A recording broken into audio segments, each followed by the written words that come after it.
Hello mga mahal kong viewers, mga katililing! Saan man kayo sa ating mundo, North or South, East or West, Madam Orasyon at your service!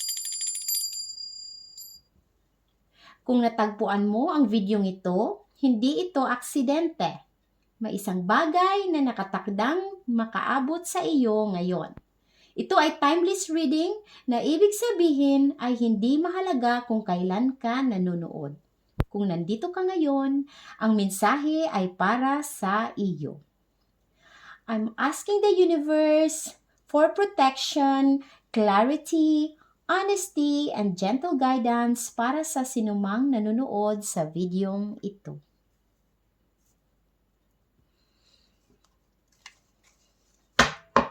Kumusta kayo? Tingnan natin ngayon kung ano ang masasagap ni cards.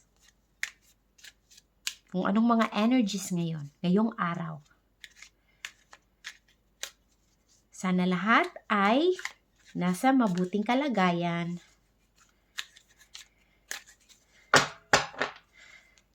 Okay, start na tayo.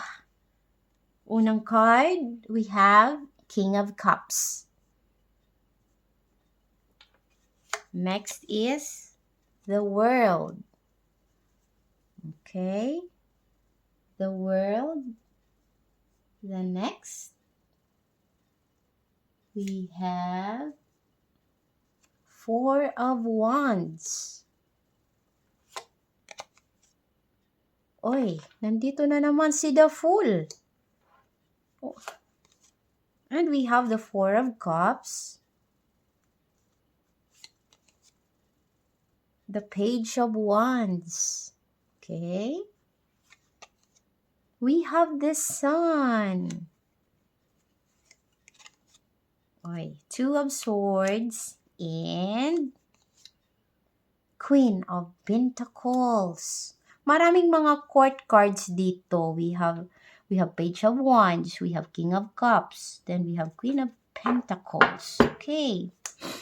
Okay, tingnan natin kung ano yung mababasa ni Madam Orasyon sa mga card na lumabas. Okay, simulan natin dito sa unang barahan natin. We have the King of Cups. Okay. Since king ito, ibig sabihin nito may mastery. Okay? So, by the way, ito yung heart of the matter. Ito yung sa kasalukuyan, the present. Kung ano yung nangyayari sa ngayon. Okay, guys? King of Cups. So, ulitin ko, pag king, ibig sabihin yan, merong mastery, may authority. Yan. Pero since nasa cups ito, parang itong taong ito ay yung magalang, very kind and loving person na madali siyang magpatawad. Yan. At madali rin siyang mag-trust. So, ito yon yung King of Cups. Although meron siyang authority or siguro nasa mataas na katungkulan ito kung sa trabaho, sa career, maaring ito ay father figure, yan, or pwede rin itong let's say, grandfather. Basta, meron siyang authority. Pero I repeat, ang taong ito ay very kind, very loving, na madaling magpatawad. Kung may nagkakasala sa kanya, pinapatawad niya kaagad. Yan, madali rin siyang mag-trust sa tao. So, yan.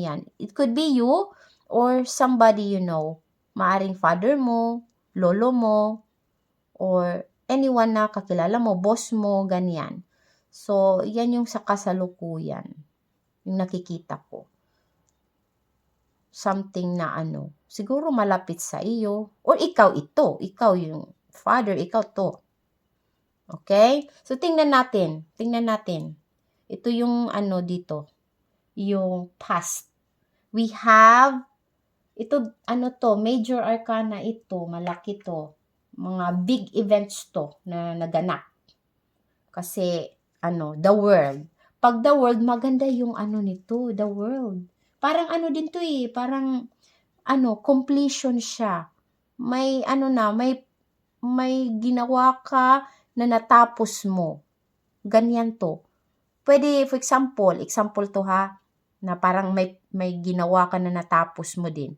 Like, nag-aral ka. O ngayon, graduate ka na. Ganyan. May pagtatapos. Na may achievement ka na marireceive. Or na-receive. Kasi tatapos na to eh. Nangyari na to. Siguro, kung nag-aaral ka, maaring malapit ka nang nag-graduate ka na. Ganyan. Yan. Or fresh grad. Ganyan. Sa college or basta may tinapusan ka. Or let's say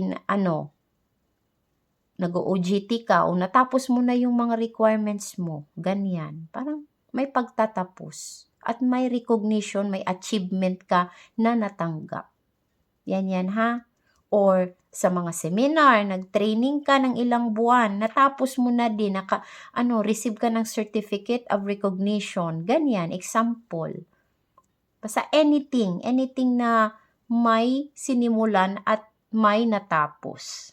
Okay? Or pwede kung ano-ano mga seminar yung inattendan mo na mag-add ng mo sa yung skills mo, like sa pagluluto din, 'di ba? May may mga course 'yan, cooking course, driving course, or natututo kang magmaneho ng sasakyan, 'di ba? May mga course 'yan. At natapos mo na 'yon. At ngayon, magda-drive ka na, meron ka ng lisensya, nabigyan ka na ng lisensya kasi nagawa mo na lahat ng mga requirements mo.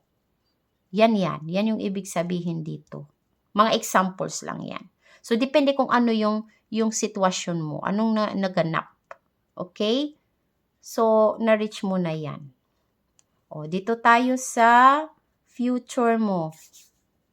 Yung nandito naman, maganda rin. Four of Wands. Maganda yung Four of Wands. Kasi to may stability. So, siguro, connected ito dito.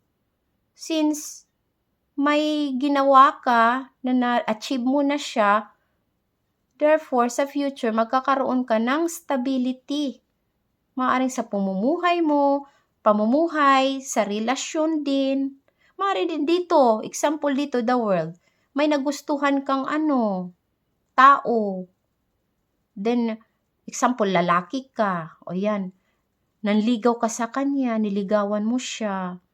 And then, pagkatagal-tagal ng panliligaw, naabutan ka ng 3 years sa panliligaw, sinagot ka na finally. O yun, di ba? And then, after a while, na kayo pala. Plano na kayong magpakasal. So, ayan yung relasyon ninyo may stability sa future. Siguro dito, magpapakasal kayo dito. Ganyan, example. Basta may stability, may celebration, o may kasiyahan, masaya ang mga tao sa paligid. Yan yung ibig sabihin ng Four of Wands. Yan. Ano to eh? Basta positive card. And may harmony. May harmony, may kasiyahan sa lahat. Kasi hindi lang ito isang tao, dalawang tao. Parang community ito eh. Buong pamilya talaga. So, parang may kasalang magaganap. Or kung hindi man, maaaring nabuntis, nanganak, di ba? O, dito, the world. Nabuntis ka ng 9 months na nanganak. Ngayon, merong celebration kasi baptismal na ng baby. Di ba? Parang ganun. Basta may kasiyahan, buong pamilya, parang community to eh, na kasiyahan. Hindi lang isa, dalawang tao may kasiyahan. Marami. Yan. Parang may big event, big party. Kasi big event to eh. So, maaring nagkaroon ka na yun ng baby, nagpakasal ka, papakasal kayo. Ganyan. Yan. O sa career din, pwede rin. Yan. Okay? So, next, dito tayo sa strength mo. Ito na naman si Fool, lumabas na naman. Mahilig talaga ito si Fool mamasyal. Ayan Pero, as usual, nandito siya sa strength mo. So, meaning, maganda ito. Kasi sabi ni Fool, Pag may mga plano ka na gustong gawin, meron kang mga bagong ideya, ano mo to? You just follow it. Okay? Kasi this time, ito yung tamang panahon para mag-risk, sabi niya. Kasi si Fool, very risky, ano to siya, risk taker ito siya eh. Hindi siya takot sa maaaring maging resulta. Tingnan mo, ayan oh, nandiyan siya sa may bangin, malapit sa bangin. Pero enjoy lang siya oh. Hindi siya natatakot, wala lang. 'Di ba? So this time daw, kasi nasa strength mo siya na area, so you can take a risk. Kung ano man yan. Kung sa career, sa pag-ibig, di ba? Kung may balak kang mag-propose, siguro ito yung tamang panahon para magsabi ka sa taong minamahal mo. Pwede kang mag-propose. Siguro, or sa trabaho, gusto mong applyan na trabaho na feeling mo hindi mo kaya yung mga requirements or parang yung hindi kaya ng abilidad mo. No. You go, you try. Yung mga dream job ninyo, pag may opportunity, you try to apply this time. Now, sabi ni Fool. Kasi minsan lang ito lumalabas yung energy ni Fool. O around, now, ngayon. So, sabi ni Fool, go, go, go, go. Okay? Kasi ibig sabihin nito, may new beginnings. Ayan, merong leap of faith o possibility na may magagandang mangyayari kung may gagawin ka. Huwag kang lang dyan, tumunganga. Kailangan gumalaw. Okay? Galaw-galaw ang katawan. Galaw-galaw, sabi ni Fool. Okay? So, kasi ito yung strength mo. So, ibig sabihin, huwag kang matakot. Yan. In general. Do not be scared. And take the leap of faith. Yan. You jump, kumbaga. Tingnan natin kung ano yung nasa kabilang panig ng bangin. Kasi bangin yan eh. Hindi mo alam anong nandoon, di ba? So, malalaman mo lang kung tatalon ka. So, yan. Yun nga lang, nakakatakot niyang tumalon, di ba? Sino ba yung hindi ba tatakot dyan tatalon sa bangin? Yun, si Fool lang yung hindi takot. Pero since nasa strength, okay lang yan tumalon. Okay? Yun sabi niya. Yun ang sabi ni Fool. O dito tayo sa weakness mo. Ito na yung weakness. Yun na. We have 4 of Cups. Ito na yung mo. Takot ka nga. Kasi dito, ayan. Maraming mga offering sa'yo. Naka-offer sa'yo ng mga bagay. Maaring larangan sa pag-ibig. Mostly sa pag-ibig kasi Cups. O pwede rin to sa career. Anything na may opportunity na dumarating sa'yo. Dumadaan na sa'yo. Kumakatok na sa'yong pintuan. Hindi mo pinapapasok. Ayan. Diba? Hindi mo pinapansin ang mga oportunidad na dumarating sa'yo. Pinalagpas mo lang sila. Ito nga yung isa, nag-aantay lang sa'yo yung oportunidad na buksan mo. Hindi pa rin pinapansin na yung 3 nakalagpas na. Marami ka nang pinalagpas na mga oportunidad. So this time, buksan mo na yung mata mo. Gumalaw ka na, sabi ni Fool. Ayan you grab it. Huwag kang matakot. Para to sa kabutihan mo. Sabi ni Fool, ayan diba? Tingnan nyo yung card. 4 of Cups. Kasi pag 4 of Cups, ibig sabihin yan, may apathy ka. Parang walang interes. Diba? Wala nang pakialam. Parang ganyan. So, hindi ka satisfied. Ganun. So, kahit merong, let's say, may help na darating. Let's say, help ito na dumating.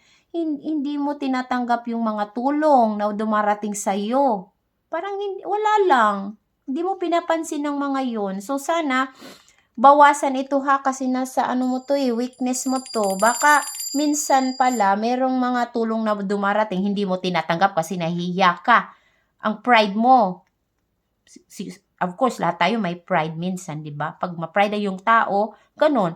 Kahit may tulong na dumarating, hindi tinatanggap kasi yung pride nasasaktan. Naku, kalimutan ang pride ngayon. Ha? Kung may tulong, may mga opportunity na darating, tanggapin mo. Kasi paminsan-minsan lang yan. Sayang. So, sayang. 3 na yung nasayang. Ito yung pang-4 na kumakatok sa'yo ngayon. Huwag mo na tong palipasin, okay? Okay? Ayan. Yan yung ibig sabihin ng 4 of Cups. So, kung may mga opportunities, you accept. Okay? Be open. Ayan. Open your heart. Kung sa pag-ibig yan, open your heart. Bigyan mo ng chance. Kung may gustong manligaw, okay, tanggapin mo yan. Huwag mong isaraduhan ng pintuan, di ba? Baka siya na yung inaintay ninyo na palalabs.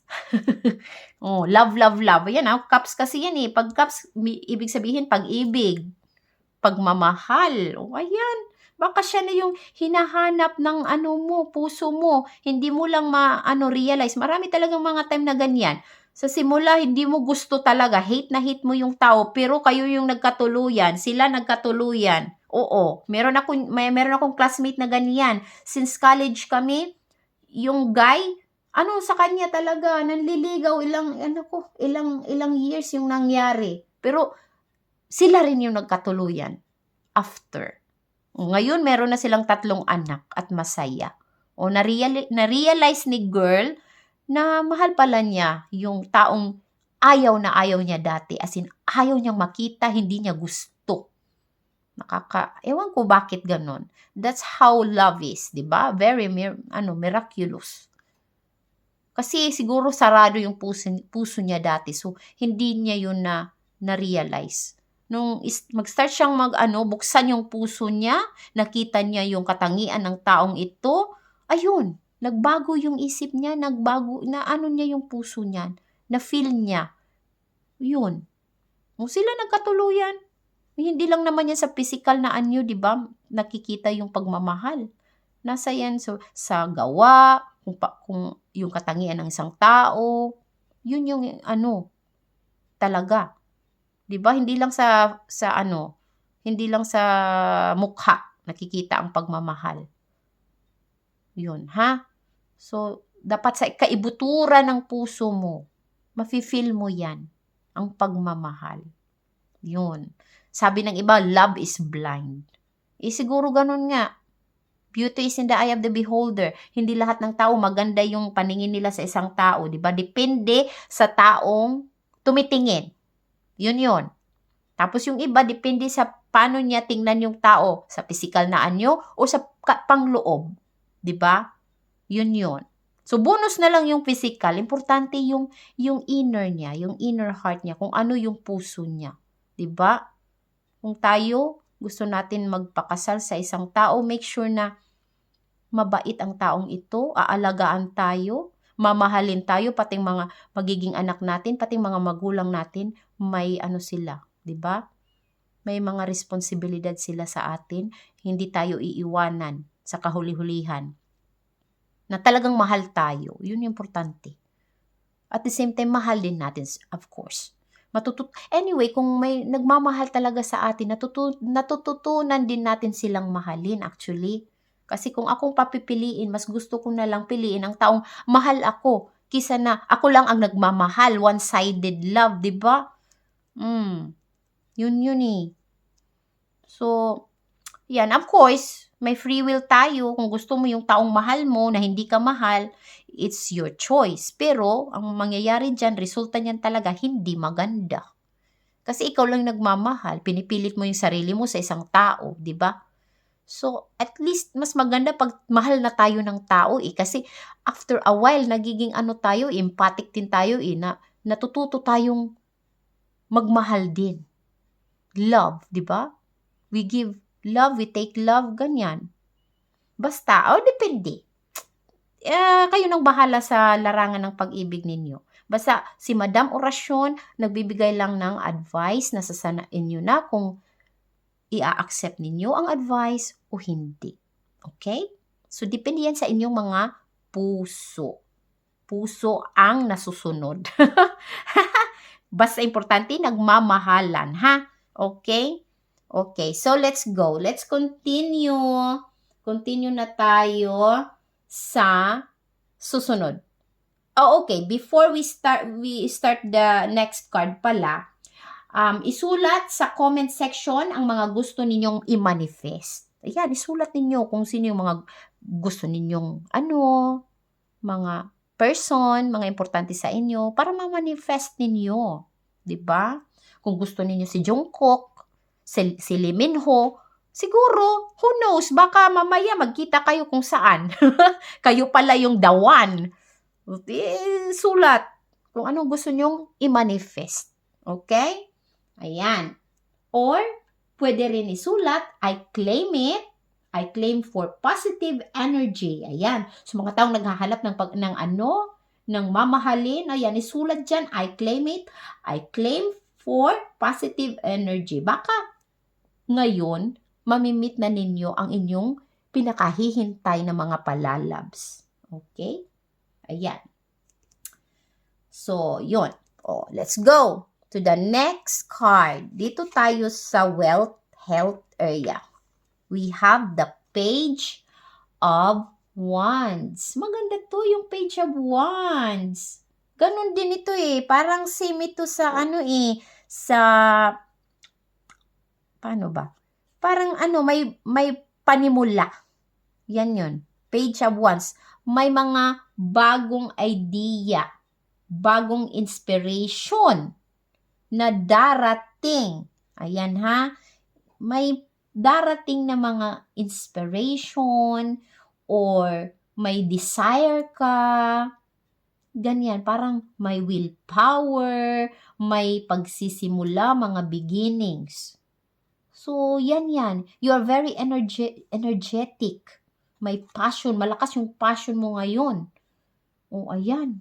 So, siguro may mga kung sa career ito, may gusto kang simulan na negosyo. Parang ganyan. Basta may idea ka na naiisip na gusto mong simulan.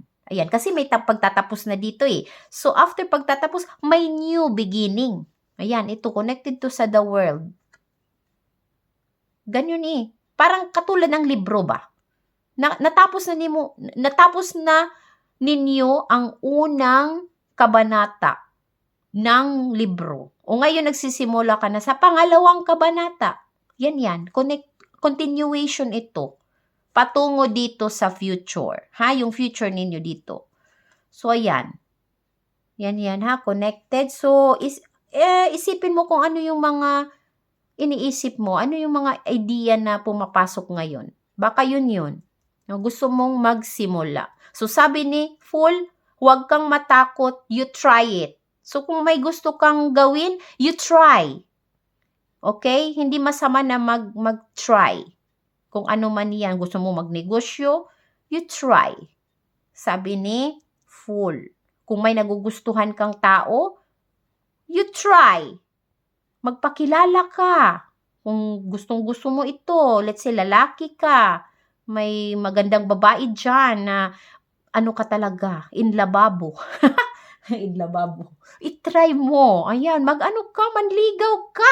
Huwag kang torpe. Sabi. Kung sa larangan ng pagmamahal yan or sa career yan, go. You try lang. Try. Kung palpak, ulitin mo ulit. Try and try until you succeed. Diba? Yun. Huwag kang matakot mag-try. Oo. As long na hindi nakakamatay yan, you try. Do not be scared, sabi ni Fool. Okay.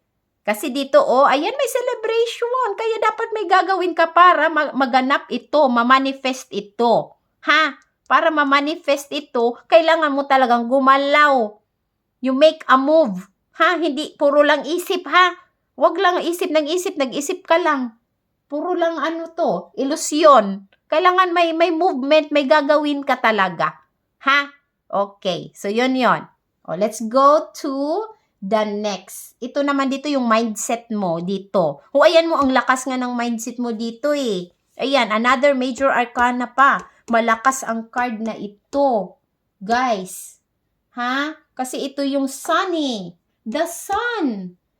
Tingnan nyo, may liwanag. Maliwanag na sikat ng araw. Buhay na buhay. 'Di ba? Masaya, ibig sabihin dito yung card na to, may joy. Ito nga, parang may ano siya. Kung sa family ito, nagbi-build kayo ng family, magkakaroon kayo ng baby. Ayan o. Yan yung card. Pwede itong pagkakaroon ng anak. O pwedeng pagkakaroon ng pet. Pwede rin pet. Like puppy, ming-ming, or anak talaga, baby. Pwedeng magka-baby. Yung nagsimula ng pamilya. Or siguro mag-a-adapt kayo ng baby. Or basta may aalagaan na nagbibigay sa inyo ng joy sa inyo. Someone that will bring joy to your life. Ito yon. Oh. Ha, guys? Siguro ngayon, ito yung iniisip nyo. Gusto na ninyong magkaanak. So, sabi ni Fool, go! Try! Gumawa kayo ng baby kung gusto nyong magka-baby. Kung mahirap gawin, maraming proseso. Try ninyong gawin. Ha? Kung yan yung gusto nyo. Ayan, may joy. Ito yung joy na gusto na hinahanap-hanap nyo. So, pwede rin ito sa career, of course. Pero kailangan mag-try. Ayan mag-try ka sa trabahong gusto mo. Mag-apply ka. Kung gusto mong mag-abroad, you try. Try daw, So, paano lang yan? Kung wala kang gagawin talaga, hanggang illusion lang ito na joy. So, kailangan may gagawin, ha? Okay.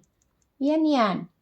Joy, happiness, ito yung ibig sabihin ng the sun. Ha? Merong success, may celebration. Ito, connected yan dito din yata.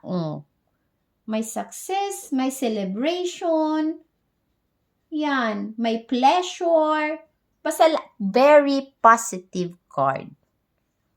Ayan. So, go na, ha? Huwag lang sa isip mo. Dapat gagawin, ha? Okay. Okay, let's go to the next. Ito na. Dito na tayo sa sa fire area. Ito yung mo dito yung action nito Sa fire. Pag fire kasi, action, pa? Isipin natin. Yung attitude mo, yung paniniwala mo, ito yon. Yung truth mo, basta yung sa mental, hindi pala ito, yung card ay swords. So, ibig sabihin ng swords, yun, yung sa mental mo. Okay? Pero, ito ay nakalagay dito sa fire element. Pag fire, ibig sabihin kasi ng fire element, nasa wands yan. So, yun, nalito ako. Sorry, guys. So, I repeat, pag sa fire element, ito yung action, your energy, your purpose, your courage. Yun, ha? Okay? Your willpower. Pero, ang card dito, mostly, ay sa isip mo. Sa mental mo, kasi swords. Yan. So, siguro sa isip mo ngayon, yung takbo ng isip mo, confused ka. Ayan, confused. Kasi sa mental to pag swords. Ha? Napanghihinaan ka ng loob. Yan yung ibig sabihin. Dito sa fire area. Pinanghihinaan ka ng loob, nagdadalawang isip ka. Yun, orong-sulong ka sa mga decision mo dito. 'Di ba? Meron kang magandang idea. O dito naman sa kabila, parang magandang idea ko, pero kaya ko ba? Yan, nagtatanong ka dito. O let's say gusto mong mag-apply sa abroad. Gusto ko magtrabaho sa abroad. And then the next naman, pero takot ako. Hindi ko kabisado ang lugar. Hindi pa ako nakapunta doon. Makakaya ko ba? Baka masasayang lang yung effort ko, pati pera ko, masasayang lang kung mag-try ako. Yan yung nasa isip mo. Kaya undecided ka, nanghihinaan ka ng loob na, naku, parang parang ang hirap naman, very challenging sa akin. Baka hindi ko kaya. Lalo na mag-isa lang ako, wala akong pamilya doon sa abroad. O let's say, pupunta ka sa Canada. Naku, napanghinaan ako ng loob. Baka hindi ako mag-succeed. Yan. Yan yung nasa isip mo. Kaya iwas-iwasan yan, ha? Kasi sabi ni Fool dito, do not be scared. Ayan. Sabi ni Fool, do not be scared. Nandito ako. Ayan, nandito ako. Gagabayan kita. Bibigyan kita ng aking enerhiya na hindi takot. Ayan, oh. Na maging adventurous. Ayan, oh. Enjoy lang. Oh, si Fool. Yan sabi ni Fool kay Two of Swords. Ayan, ha? Klarado, ha? Oh. Huwag kayong panghinaan ng loob. Okay? So, yan. Oh, let's go to the next. Yung last na. Ito dito naman, yung sa emotions mo ito, sa feelings, sa mga relasyon, sa mga taong malapit sa'yo o nakakasalamuha mo. Maganda yung card. Kasi dito, Queen. Queen of Pentacles. Maganda ang card ng Queen of Pentacles. Kasi pag Queen, ibig sabihin nito, you are very generous, supporter. Ayan, ha? Tapos, parang yung energy nito parang motherly figure. Kung ang King of Cups, fatherly figure, yung Queen of Pentacles is motherly figure. Mapag-aruga. Yan, matulungin, mapagmahal din at the same time kasi mother, yung same ng mother, 'di ba? Yung motherly figure. Like yung mga mama natin na laging nandyan, laging tumutulong sa atin, sumusuporta sa atin sa lahat ng bagay since maliit pa tayo. 'Di ba? Yan. Siguro dito yung card pinapakita dito na kung may pinagdadaanan ka ngayon na undecided ka, nanghihina yung loob mo, ikaw, pumunta ka sa taong ito. Pumunta ka kay Queen of Pentacles. Humingi ka sa kanya ng payo. Okay? So, ito yung time na gagawin mo ito. Humingi ka ng payo kay Queen of Pentacles or kay King of Cups. Ayan, dalawa sila na makakapagbigay sa iyo ng advice na mag-guide sa iyo sa iyong desisyon na tutulong sa iyo. Tutulungan ka din nila or depende sa taong kakilala mo or someone na may enerhiya ng King of Cups and Queen of Pentacles. So yan, ha? So may tutulong sa iyo kaya dito kung may tulong na darating, tanggapin mo. Huwag kang masyadong ma-pride. O yan, connected yan dito. Si King of Cups, si Queen of Pentacles, at si Four of Cups. Ikaw ito na Four of Cups. Or siguro baliktad. Ikaw, si King of Cups, or ikaw, si Queen of Pentacles, and then may tao kang gustong tulungan na mahirap tulungan kasi ayaw magpatulong. Pwedeng ganun din. Baliktad. Ha? Kasi ganito yung energy kailangan nating basahin. Pero hindi tayo 100% kung sino ang tinutukoy dito. So, malalaman mo lang kung nagre-resonate sa'yo na parang may isip mo na, parang ako ito Ito yung sitwasyon ko ngayon. May taong gusto kong tulungan. Pero hindi ko matulungan kasi ayaw niyang magpatulong. Diba? Ganyan. O pwede rin, ikaw yung humihingi ng tulong. Pero ayaw mong humingi ng tulong kasi masisira yung pride mo. Iniisip mo, nakakahiya. Ayoko. Diba? So yun, ha? So depende, ha? Depende kung ano yung magre-resonate sa inyo. Ayan.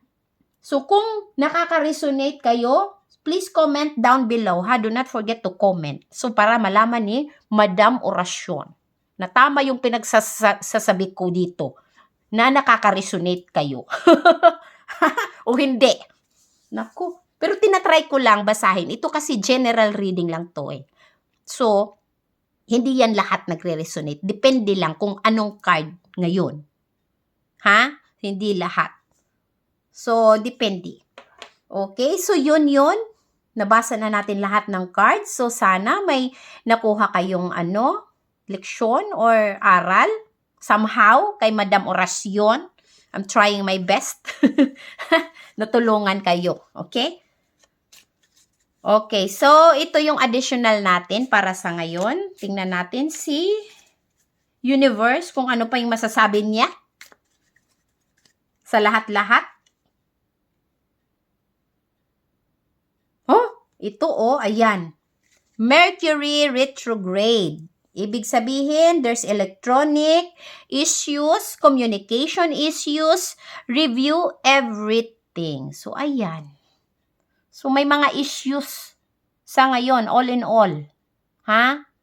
Kaya siguro, nagdadalawang isip na panghinaan ng loob dahil may mga issues na dumarating. Especially ito, communication issues. May hindi pagkakaunawaan, hindi pagkakaintindihan. Kaya ito, naging ganito ka ngayon, si Four of Cups. So, may connected yan. So, tingnan mo lahat yung mga sitwasyon. Ha? Tingnan mo lahat kung saan ka nagkamali o itry mong ayusin ito. Kung nawawala ka sa daan, try kang bumalik sa daan. Ha? Kung parang papunta ka na sa right, itry mo pabalik sa left. Okay? Para tama yung dadaanan mo. Hindi ka lumalabas sa daan, ha? So, parang ganun yan eh. O, ayan, nagdra-drive yung sasakyan. So, kailangan diretso yung andar, hindi paliko, ha? Hindi papunta sa left, hindi papunta sa right, o hindi pabalik. Basta, straight yung pagdadrive. Okay, so tingnan lahat ng paligid. Baka may malaking bato dito o mabangga ka, mabunggo ka. So yan ha, para dapat diretso yung andar, para diretso patungo sa magandang kapalaran. Okay, dito. So yan. Okay, so yung last na card na naman tayo. Guys, gumawa kayo ng katanungan na sumasagot ng oo o hindi. Okay? So, tanong-tanong, guys. Tingnan natin kung ano ang sagot ni Universe. Okay, handa na? Magbibilang ako ng 3, ha? Tsaka, isulat ninyo sa comment section ang tanong ninyo. Okay? So, ito na yung sagot ni Universe. Ayan follow your heart. Whatever your question, the answer is you follow your heart. Okay? So, yun guys. Lahat. So, kung nag-resonate ang mensaheng ito, maaari ninyong i-like ang video. Makakatulong ito upang maabot ng video ito ang iba pa na maaaring nangangailangan nito. Feel free to subscribe if you'd like more timeless readings like this. Thank you for being here. Take care of yourself. Goodbye for now. Madam Orasyon at your service.